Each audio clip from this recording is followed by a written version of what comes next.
So I'm going to share with you some items from my tin collection. I'm going to start off with my favorite company, and this is Daher. Daher is a company that was founded in 1952. They manufacture their tins in England, and they sell them in Long Island, New York. At least they did until the 1980s. In the 1980s, they switched over to the Tin Box Company of America Incorporated, and they started to create their pieces in Hong Kong at that point. And I have some of those I will show you. Again, look at the beautiful floral motifs that you see here. Now, they also created, Daher also created some tins in Holland. And this right here is just one of those pieces that you see, and it says here, created in Holland. And these right here are just beautiful embossed, and the embossed pieces make for really great jewelry. I like this piece because you can, because there's repetition in the patterns, you can make earrings. So, especially if you're looking for something symmetrical.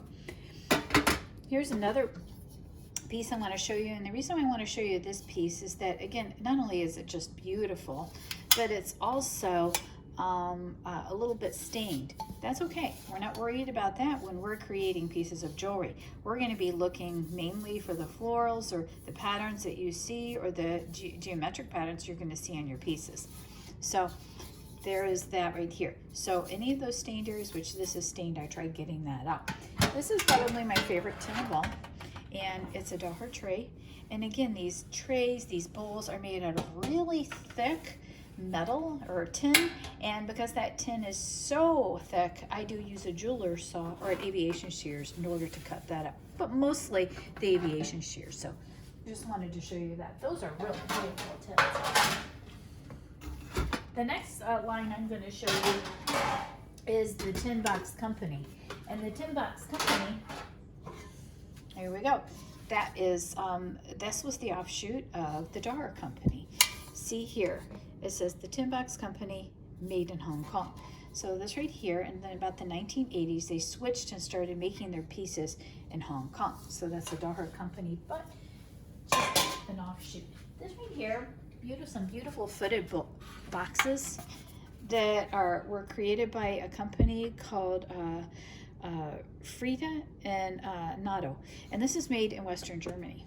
And look at the details of the feet that are on this right here, and look at kind of that iridescent kind of if you take a look, a lot of these ornate tins, they have kind of a goldish look to them, almost some of them like a brushed 24 karat golden look to them.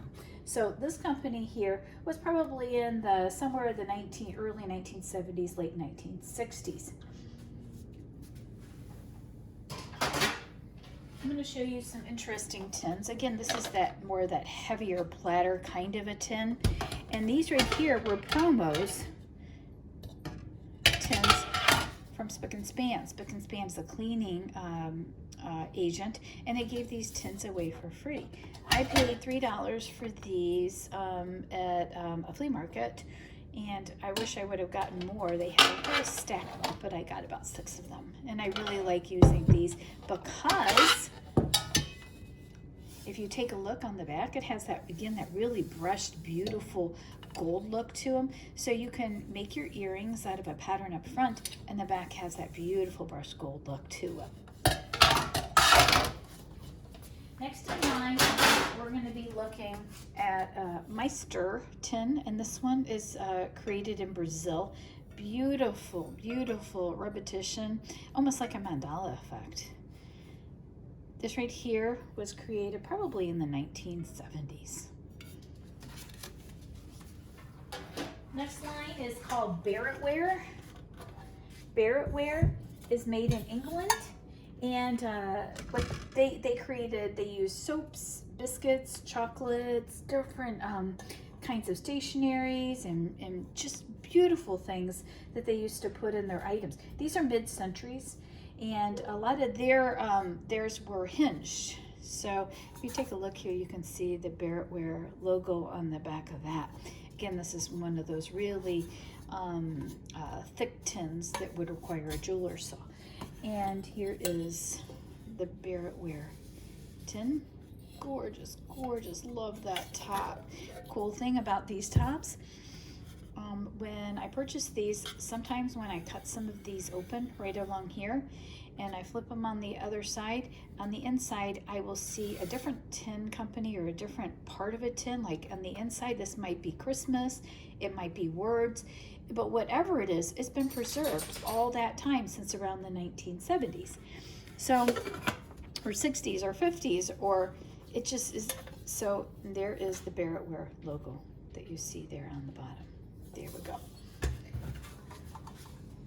The next up in my collection is a Feng Wang, a Golden Gate food company. It was a bakery in Hong Kong. And here we go. There's that.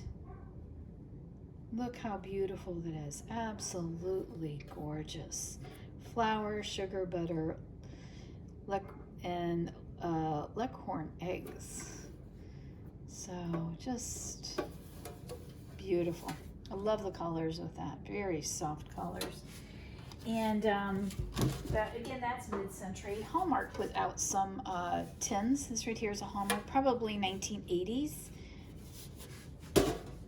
Here's my oldest tin to date. It's a 1960 Porter's Liniment Salve, and that one, these run probably around $10 to $65. This was a company based out of Piqua, Ohio, and back in the day, this salve was used for not only for skin, for cuts, scrapes, and bug bites, but it was also used for their livestock, horses, cows, that kind of thing. They still sell this salve to date.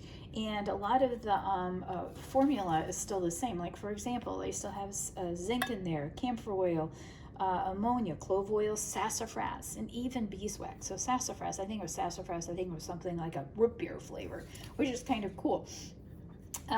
So back in the day, they used to sell this salve door to door. So this would be something that your door-to-door salesman would come and he would say, oh, listen, you can pay 35 cents for this, or you get 3 boxes for $1. What I'd like to show you now is I have a small collection of these, they're like little music boxes. This one here looks like it was sold in Germany, but it's made by Disney. And if you look here, there's a mechanism here for the little Winnie the Pooh song. So if I just crank that up.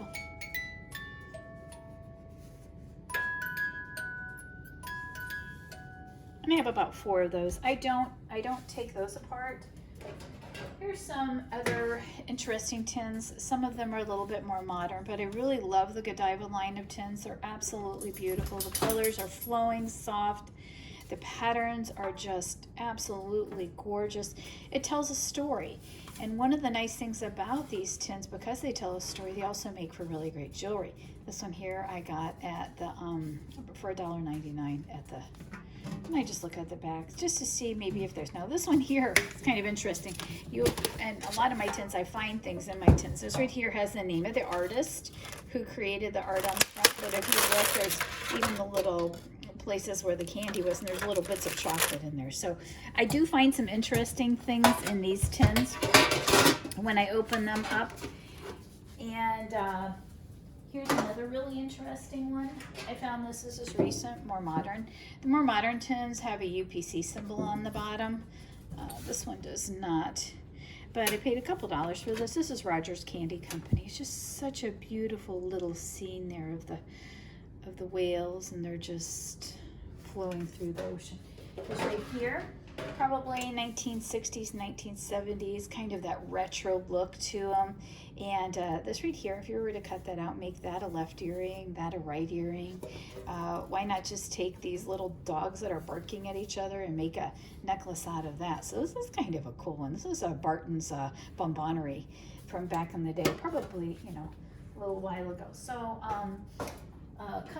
one thing I want to show you, a lot of these tins you'll find are fruitcake tins, and they used to house the fruitcakes. This tin right here is a very common tin that I find here in the Midwest, and it's just, it was just so cool. I mean, who doesn't want a pair of earrings made out of a fruitcake tin? So that's probably about the 1960s, 1970s for this tin. Here's a no-name tin, probably is the Tin Box Company that created these. And they used to have these little platters, and you'll see these a lot like in antique stores. And I don't know whether they serve little tea sandwiches on these or not. Again, a lot of my tins, this one right here says buttons, etc. I got this at an estate sale, and this was just full of buttons. And I asked the person who was selling the buttons, I said, I don't want the buttons, but hey, can I have the tin? And they said, sure. Yeah, you can have the tin. So I took the tin for a couple dollars. Really, really fun. Love the adventure of trying to find these. Another no-name tin. This is when I first started collecting tins. This one was for $15. Mike? $15. And it was, I would probably pay only a couple dollars for this now. So, yeah, that pretty much concludes it. But one more thing I want to show you here is the Archer linseed oil. This right here, don't hesitate to pick up something that looks like, oh, who would want that? Because it has oil in it. But when you cut it down and you create jewelry out of it, what you have here is you could cut the little archer out here and make a necklace out of it. You heard these little cool retro guys here, and here you have the domestic lady here. And the words, people like to see some of these words in their jewelries, like the word super. Who doesn't want a necklace that says super on it? So these are really kind of cool. So, but this right here was around the 1950s, and if you can pick that up for a couple of dollars, they're worth now $10 to $25. And this was created in the 1950s. So I hope that you enjoyed this, and I hope that this was informative to you. And thank you very much. Bye.